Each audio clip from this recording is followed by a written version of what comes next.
Corona काल की कहानियाँ। बच्चों, कोरोना काल की कहानी, कहानी नंबर 20, स्टोरी नंबर 20। कोरोना काल की कहानी नंबर 20, स्टोरी नंबर 20।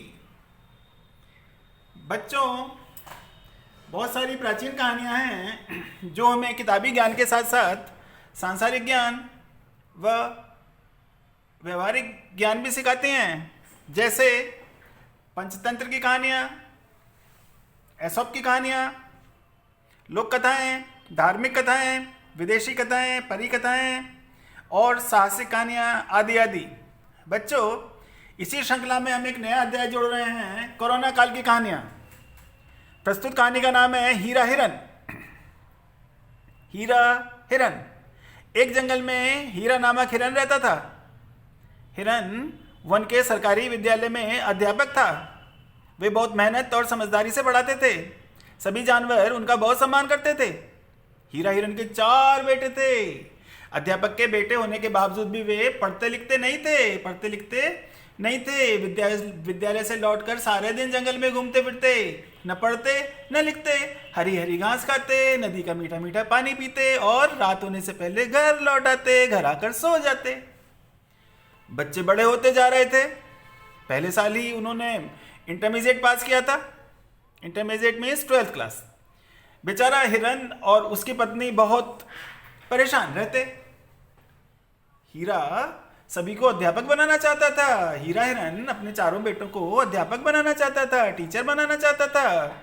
हीरा हिरन घर पर कुछ कमजोर बच्चों को घर में भी निःशुल्क पढ़ाते थे। उसने अपने चारों बच्चों को एक दिन अपने पास बुलाया और कहा, बच्चों, अब आप बड़े होते जा रहे हो। आप लोगों को कुछ कार्य करना चाहिए। आपने 12वीं कक्षा पास कर ली है। कुछ तो समझदारी से कार्य करो। आज से आप घर पर आने वाले छोटे बच्चों को पढ़ाना शुरू करो। चारों बच्चे अनमने मन से अपने पिता की बात को मानने के लिए तैयार हो गए।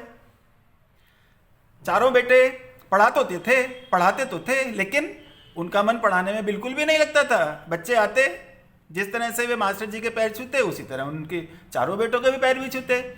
छोटे बच्चे उनके पैर छूते थे तो भी उन पर कोई असर नहीं पड़ता था। समय अपनी गति से आगे बढ़ता जा रहा था। चारों बच्चा हिरन समय के साथ साथ बड़े होते जा रहे थे, लेकिन अपने भविष्य के प्रति उन्हें कोई चिंता नहीं थी। कोरोना काल आ गया। सभी स्कूल, विद्यालय और कॉलेज अनिश्चित काल के लिए बंद हो गए। कोरोना का प्रकोप कम हुआ तो कुछ बच्चे हीरा हिरन के घर ट्यूशन पढ़ने आने लगे। सभी मास्क लगा कर आते थे और सावधानी से बैठते थे, सैनिटाइजर का यूज भी करते थे। लेकिन चारों हिरणों का आचरण अभी भी नहीं बदला था। वे अच्छे से नहीं पढ़ाते थे, वे पढ़ाने में मेहनत नहीं करते थे और वे अपने भविष्य के बारे में बिल्कुल भी सचेत नहीं थे। एक दिन हीरा हिरन ने बच्चों को एक कहानी सुनाई। कहानी में एक चोर था जो सिपाहियों से बचने के लिए भागा भागा जा रहा था। उसको बचने का कोई रास्ता नहीं सूझा तो रास्ते में उसने एक साधु को लूट लिया और लूटकर उसके कपड़े पहनकर पेड़ के नीचे ढोंगी साधु बनकर आसन लगाकर बैठ गया। आसन लगा लिया और ढोंगी सिपाही आए उसका पीछा पीछा करते करते और ढोंगी साधु को असली साधु समझकर प्रणाम कर चले गए।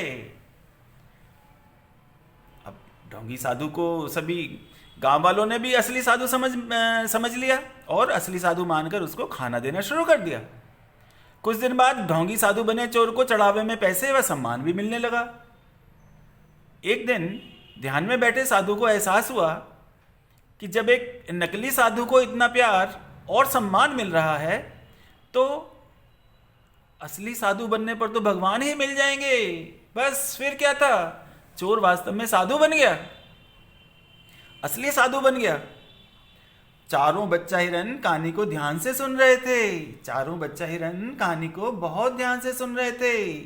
कहानी समाप्त होने के बाद एक हिरन बाकी तीनों से बोला, सभी छोटे बच्चे हमारे पैर छूते हैं, हमारा सम्मान करते हैं। हम इस सम्मान के योग्य नहीं हैं। अगर हम सच्चे मन से मेहनत से पढ़ाएंगे तो हमें बहुत सारा सम्मान भी मिलेगा, हमारे माता पिता और प्रभु भी प्रसन्न हो जाएंगे। बस फिर क्या था, धीरे धीरे चारों हिरन पढ़ाने में मेहनत करने लगे और बच्चों को बहुत अच्छे से पढ़ाने लगे। जंगल में चारों ओर चारों हिरणों का सम्मान होने लगा।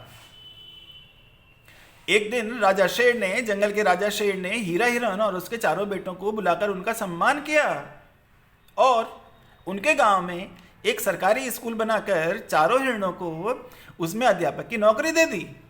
हीरा हिरन और हिरनी बहुत प्रसन्न थे। बच्चों, कोरोना काल में एक कहानी के माध्यम से हिरन पिता ने अपने बच्चों को होशियार बना दिया। आप भी अच्छी अच्छी कहानी सुनते रहिए, पढ़ते रहिए और ज़्यादा होशियार बनते जाइए। धन्यवाद। जय हिंद, जय भारत।